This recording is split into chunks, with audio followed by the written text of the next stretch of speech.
बोलो महालक्ष्मी माता की जय। आप लोग आज महालक्ष्मी का व्रत करते हैं तो इसमें सभी सौभाग्यवती स्त्रियां जिनके बच्चे होते हैं वो उनकी लंबी आयु के लिए ये व्रत शुरू करती हैं। इस व्रत में सभी स्त्रियां 16 धागे लेकर, जैसे ये देखिए मैंने हाथ में बांधे हैं, 16 धागे सूत के लेके उसको हल्दी का तिलक लगा कर या हल्दी के पानी में भिगोकर या केसर के पानी में भिगोकर इस तरह बाएं हाथ में ये आप कलावा बांध लीजिए। और ये व्रत शुरू करने से पहले इसको अपने माथे से लगा के इस पे काला धागा और हल्दी लगाकर आप ये व्रत शुरू कर सकते हैं। इस व्रत में आप 16 दाने चने के 16 दाने चने के लेकर और दूरवा से उसको पूजा करके आप इस व्रत का शुरुआत कर सकते हैं। इसमें हम माता लक्ष्मी की पूजा करते हैं, वैभव लक्ष्मी की पूजा करते हैं और उनके अपने बच्चों की सुख सौभाग्य के लिए, उनकी लंबी आयु के लिए, मनोकामना के लिए ये पूजा हम शुरू करते हैं। तो इस व्रत की कथा है महालक्ष्मी पूजन। इस व्रत की कथा इस प्रकार है। मैं आप लोगों को आज महालक्ष्मी व्रत की कथा शुरू करती हूँ। जो हमारे बड़े बुजुर्ग और हमारी जो सास माताएं थी हमें कथा सुनाती थी, तो इसी तरह हम इसमें कई लोग तो हाथी रख के, घोड़ा रख के उसकी भी पूजा करते हैं। इस तरह कोई घोड़ा या वो रख के उसके ऐरावत, इस दिन कहते हैं इंद्र ऐरावत के साथ पृथ्वी पर आए थे, तो माता लक्ष्मी ने इस व्रत का शुरुआत की थी। तो इसे महालक्ष्मी पूजा करते हैं। ये श्राद्धों की अष्टमी को किया जाता है। ये श्राद्ध वाली जो अष्टमी का दिन होता है, इसमें सभी सौभाग्यवती स्त्री अपने बच्चों के लिए और अपने पति के सुख सौभाग्य के लिए व्रत करती हैं। तो इस व्रत की कथा इस प्रकार है। महालक्ष्मी की पूजा होती है, तो आप सभी लोग ये कथा सुनिए। महालक्ष्मी के पूजन के अनुष्ठान भादव शुक्ल अष्टमी के आरंभ होकर अश्विन कृष्ण अष्टमी को पूर्ण होता है। कोई भी स्त्री पंडित को कच्चा सूत देकर गंडवा बनवा लेती हैं, गांठें बना लेती हैं, और कोई स्वयं ही गांठें बना लेती हैं।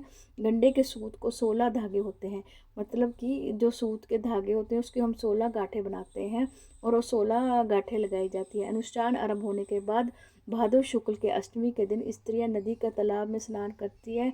वहाँ वहाँ संधवा स्त्रियां 40 लोटे जल अपने सिर पर डालती हैं और उतनी ही अंजलि कर सूर्य को अर्घ्य देती हैं। विधवा नारी सिर्फ 16 लोटे जल कर सिर पर डालती हैं और दूध सहित अंजलि के 16 अंजलि के सूर्य को अर्घ्य देती हैं। इस प्रकार स्नान के बाद घर आकर शुद्ध स्नान से चौकी रखकर उसके ऊपर गंडा लाती हैं और लक्ष्मी जी का आह्वान करती हैं, गंडे का पूजन करती हैं और हवन करती हैं और 16 दिन नित्य प्रति 16 दोष की कहानी कहा करती है। कहानी इस प्रकार है।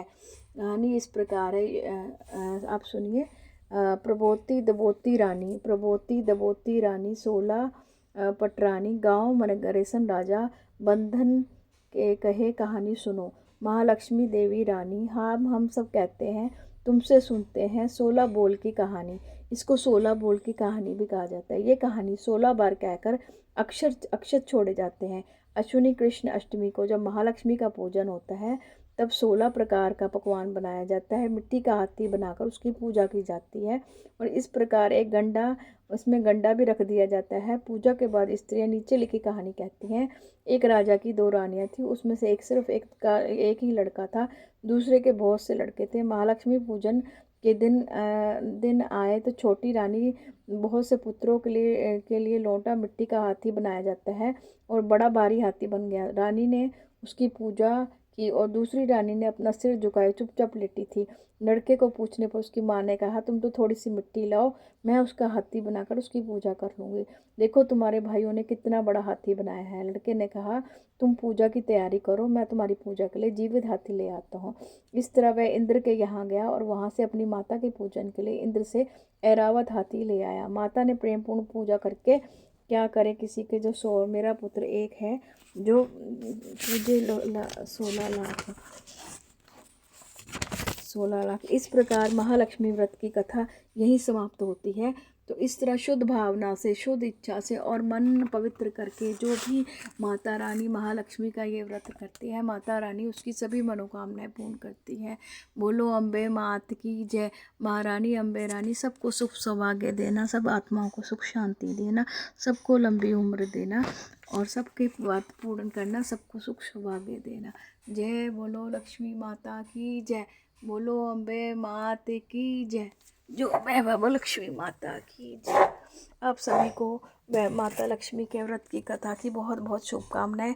आप सबका जीवन मंगलमय है। इसी शुभकामना के साथ मैं ये वीडियो यहाँ समाप्त करती हूँ और अगले साल इसी सुख शांति से हम लोग अपने बच्चों के व्रत के लिए सब आपस में मिलते रहें और शुभकामनाएं करते रहते हैं और मेरे घर परिवार बना रहे, मुझे भी बड़ों बुजुर्गों का आशीर्वाद मिलता रहे। मेरे परिवार पे अपनी कृपा बनाए रखना। बोलो अम्बे मात की जय हो महारानी। जय अम्बे रानी।